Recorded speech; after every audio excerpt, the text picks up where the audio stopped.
വാഹനങ്ങളിൽ 18 തരം മോഡിഫിക്കേഷൻ അനുവദിക്കാൻ മോട്ടോർ വാഹന വകുപ്പ്. അപ്പൊ നിങ്ങൾ പറഞ്ഞൊക്കെ സത്യമായിരുന്നല്ലേ?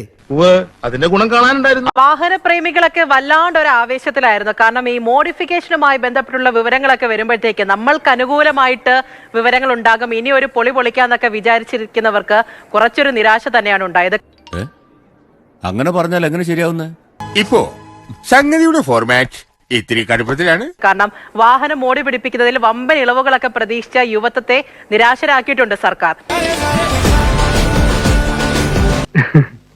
കളിക്കല്ലേ നമ്മളെ കാണിക്കാൻ എന്തൊക്കെ പ്രതീക്ഷകളായിരുന്നു. സീറ്റ് കവറും ഫ്ലോർ മാറ്റും സ്റ്റിയറിംഗ് വീൽ കവറും ഉൾപ്പെടെ നിലവിൽ അനുവദനീയമായ 18 പതിവ് മോടി പിടിപ്പിക്കലുകൾ മാത്രമാണ് മോട്ടോർ വാഹന വകുപ്പ് സർക്കാരിന് നൽകിയ ശുപാർശയിലുള്ളത്. വളരെ കുറഞ്ഞു പോയല്ലോ ചേട്ടാ. നീ ഒരുമാതിരി മനുഷ്യനെ വടിയാക്കരുത്.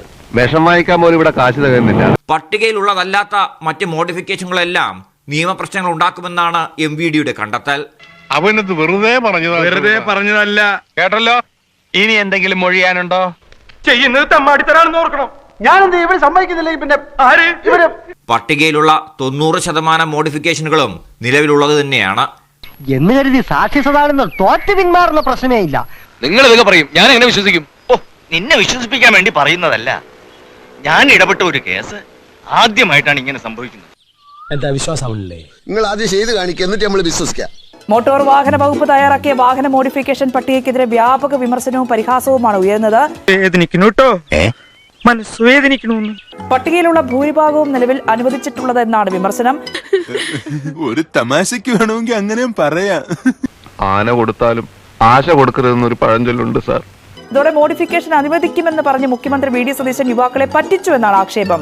ഭയങ്കര മനസ്സ് സങ്കടത്തിലിരിക്കാൻ സന്തോഷ്. ഭയങ്കര മനസ്സ് എന്നെ പറ്റിച്ചതാണ് എനിക്കറിയാം. മനുഷ്യനെ പറ്റിക്കുന്നതിന് ഒരു അതിന് വേണം. തരാൻ പറ്റില്ലെങ്കിൽ പറ്റില്ലെന്ന് പറ. ഏതായാലും സർക്കാരിന്റെ മുമ്പിൽ ഇപ്പോഴത്തെ ട്രോളുകൾ എത്തിയിട്ടുണ്ട്. അതുകൊണ്ട് ഇന്നലെ അവരുടെ മനസ്സിലുള്ള റിപ്പോർട്ടിലുള്ള 18 ഇനങ്ങൾ മാത്രമായിരിക്കില്ല എന്തായാലും മോഡിഫിക്കേഷനായി പുറത്തു വരാൻ പോകുന്നത്. നമ്മളിവിടെ അത്ഭുതം കാണിക്കുമെന്ന് അവർ പ്രതീക്ഷിക്കുന്നുണ്ട്. അത് മാത്രമാണെങ്കിൽ ആളുകൾ ട്രോളി കൊല്ലൂ എന്നുള്ള കാര്യത്തിൽ ഒരു സംശയമില്ല. ഞാനൊരു ദീർഘനിശ്വാസം വിട്ടോട്ടെ. പറഞ്ഞിട്ടുണ്ടെങ്കിൽ അത് പറഞ്ഞിട്ടുണ്ടല്ലോ. വെറും വാഗ്ദാനം കിട്ടുകയില്ല. അങ്ങനെ നടക്കുമല്ലോ. നടക്കും. ഒരു ഗതിയില്ലാതെ നീ പെരുവഴി കൂടെ നടക്കും. ഈശ്വര, ഇനി കുറെ കാലത്തേക്ക് എനിക്ക് ഉത്സവകാലമായി.